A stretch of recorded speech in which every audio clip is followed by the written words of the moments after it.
a signal. Drittens,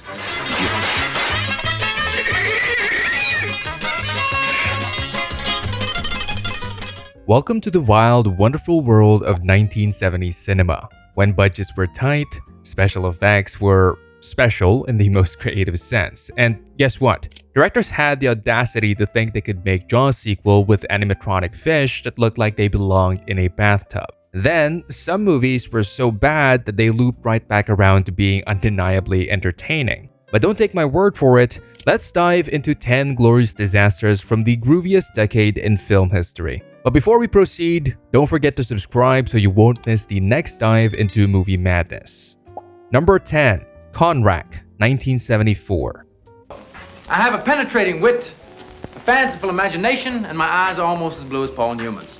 I am your teacher. Based on Pat Conroy's real-life memoir, The Water is Wide, Conrack hit theaters in 1974 with noble intentions and an overly dramatic flair. This movie tells the story of a young white teacher who's sent to a remote island off the coast of South Carolina to teach poor black children cut off from the mainland and pretty much everything else. It had all the ingredients of a heartfelt drama, but somewhere along the way, things got weird. What makes Conrack so bad it's good is how earnestly over the top it tries to be. The acting is dramatic in the most melodramatic sense, and the dialogue, let's just say it's full of lines that makes you pause and ask, wait, did someone actually write that down on purpose? Behind the scenes, it was no smoother. The production struggled with budget constraints and faced issues because of director Martin Ritt's strange choices. He added dream scenes that didn't make sense and used music that felt like it came from a completely different movie.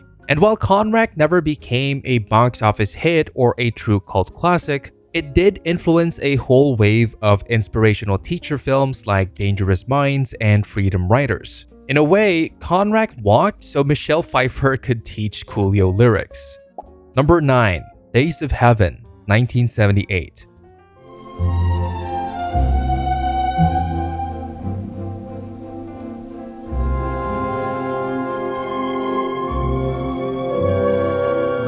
This film is almost too pretty for its own good.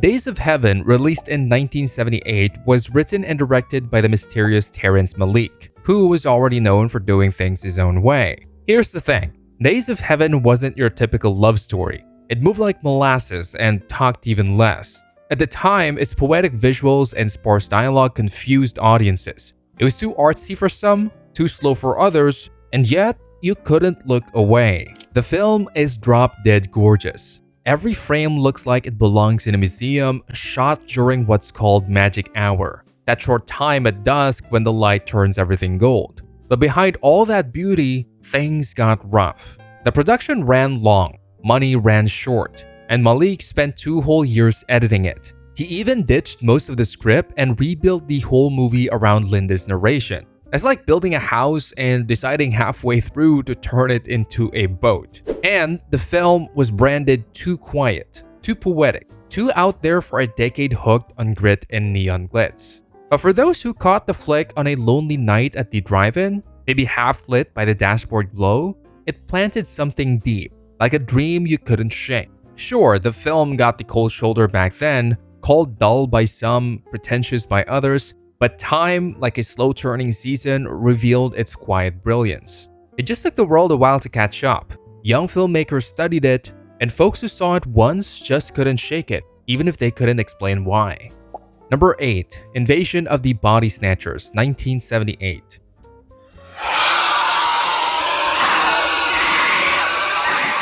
This 1978 version of Invasion of the Body Snatchers was a remake of the 1956 classic. It takes place in San Francisco, where people start acting strange, emotionless, cold, almost robotic. Turns out, aliens are replacing humans with exact copies while they sleep. The movie follows a health inspector, played by Donald Sutherland, as he tries to survive and figure out what's going on. What made it so strange it became unforgettable was the tone. It's dark and creepy, but also gets a little ridiculous. The pod people scenes go on forever, and the special effects, like the slimy alien pods, look like something out of a haunted house. And let's not forget the ending. Sutherland's famous scream face scene, which was either terrifying or completely exaggerated. Indeed, the movie was packed with strange choices behind the scenes. The fact is, it's not a perfect film, but it stuck with people. That eerie feeling, mixed with some truly bizarre moments, turned it into a cult favorite. Creepy, cheesy, and unforgettable. Number 7. Perfect Friday, 1970. Head office here, Mortimer Security Section. Would you mind hurry on a moment, please? Perfect Friday is a British heist comedy from 1970, starring Stanley Baker as a bored bank manager who teams up with a wealthy couple to rob his own bank. The plan is slick, the setting is classy, and the whole thing has a cool, dry wit. But for a crime caper, it moves surprisingly slow, and some scenes feel more like a stage play than a movie. What makes it oddly enjoyable is how it leans into style over speed. The characters spend more time talking and flirting than planning. Ursula Andress plays the femme fatale, and she's great to look at, but her delivery feels stiff. The humor is dry, sometimes too dry, and the pacing is uneven, which makes it feel like a fancy car stuck in second gear. Still, there's charm in its awkward mix of high society and crime. It didn't make a big splash when it came out, but over time, people came to appreciate its strange rhythm and offbeat tone. It's not the sharpest heist film out there, but it is a quiet swagger that keeps it in the conversation. Not perfect, but not forgettable either. Number 6. Citizens Band, 1977.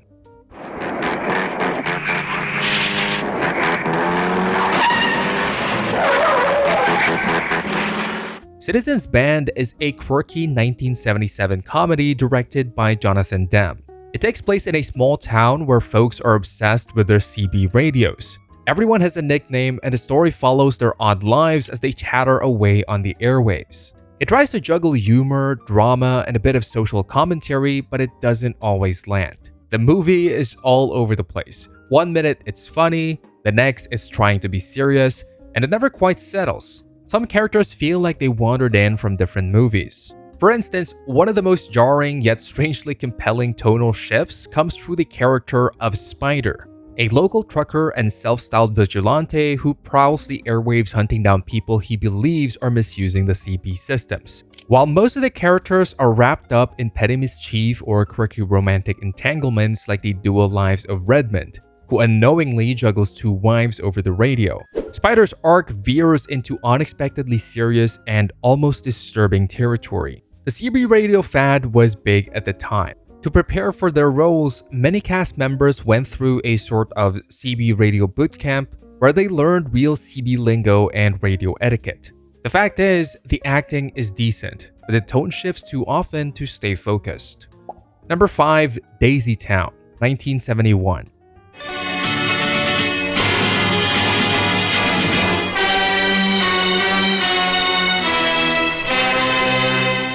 Daisy Town is a 1971 animated western from France and Belgium. It was one of the earliest animated European westerns, and it stands as a notable yet flawed attempt to bring the beloved comic book cowboy Lucky Luke to the big screen. At a time when animated westerns were still rare outside of the US, this French-Belgian production carried the novelty of transplanting the spaghetti western's dusty charm into a cartoon format. The film had all the right ingredients: colorful characters, a whimsical score, and a setting rich in potential, but its execution often stumbled. The pacing veered unevenly between slow, meandering scenes and bursts of chaotic action. Tone-wise, it couldn't quite decide between satire and sincerity, undercutting both its comedic timing and its dramatic stakes. The animation feels stiff, and the humor doesn't always hit the mark, especially outside Europe. Some jokes drag on, and the pacing stumbles more than once. It leans heavily on cliches, and the voice work, especially in dubbed versions, can sound flat or mismatched. Still, for fans of the original comics, Daisy Town holds a certain nostalgic allure, offering a glimpse into the early days of European animations daring to saddle up in the Old West. Number 4. Buster and Billy, 1974. He's the guy all the girls wanted. Anything you want to do is all right with me. Anything? Don't you ever think of anything else? Buster and Billy came out in 1974 and tells the story of a popular high school boy who falls for a quiet, lonely girl in rural Georgia during the 1940s. What starts as a simple teen romance turns into something much darker and more tragic. It mixes love, class differences, and revenge, but it's a strange mix that doesn't quite blend. The acting swings between heartfelt and downright stiff. Some moments feel real, but other comes off like a high school play. The story takes a bizarre turn that feels more shocking than meaningful. It tries to be deep, but the sudden mood changes and strange pacing makes it feel like two different films stitched together. Fun fact, this was one of Jan Michael Vincent's early lead roles, and the director aimed for something poetic and raw. Instead, it was considered controversial due to its darker ending and the limited theatrical release in some areas. Awkward, yes, but unforgettable. Number 3. Wonder Woman 1974.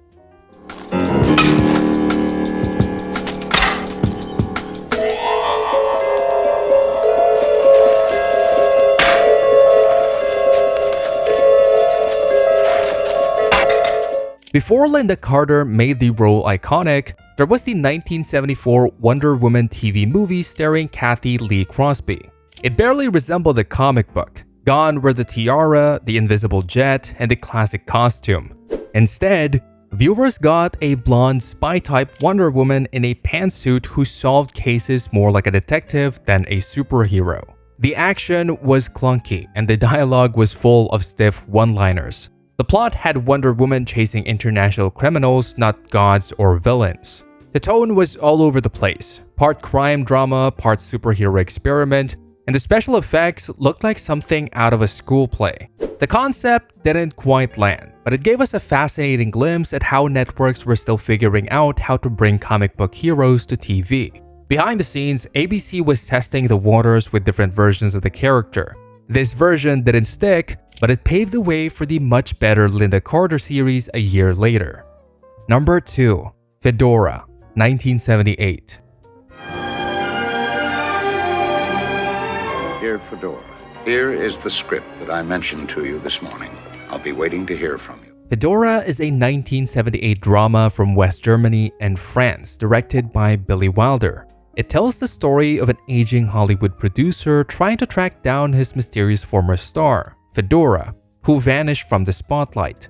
It's a mix of glamour, secrets, and a little bit of old Hollywood mystery. What makes Fedora so bad it's good is its strange tone and over-the-top moments. No doubt, it was one of Billy Wilder's last film, and he reportedly clashed with the studio during production. Some critics saw it as an attempt to recapture the magic of Sunset Boulevard with mixed results. The acting feels stiff, and the plot twist can be confusing or downright odd. It tries to be deep and serious, but ends up feeling a little like a soap opera with a fancy budget. The film's style is heavy-handed, with some weird choices that pull you out of the story instead of drawing you in. Wilder was coming back after a long break, and some say the movie shows a director struggling to find his groove again behind the scenes.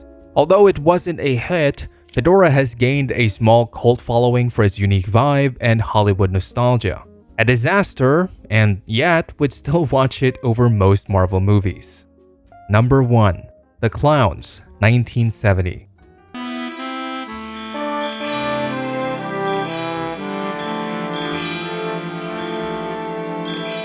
Federico Fellini's The Clowns is a 1970 mockumentary exploring the strange, sometimes funny world of clowns and circuses.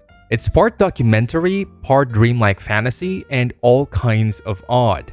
Instead of a clear story, the film wanders through Fellini's fascination with these painted faces and their place in human culture. What makes it so bad it's good is the weird mix of real people and actors pretending to be clowns, with moments that feel confusing or just plain odd.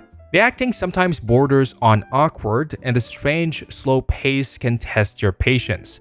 But that's exactly why it sticks in your mind. Like watching a circus act you're not quite sure you get, but can't look away from. Though it never hit mainstream success, The Clowns became a cult favorite for fans of strange cinema and inspired later films that mix reality and fantasy in unusual ways.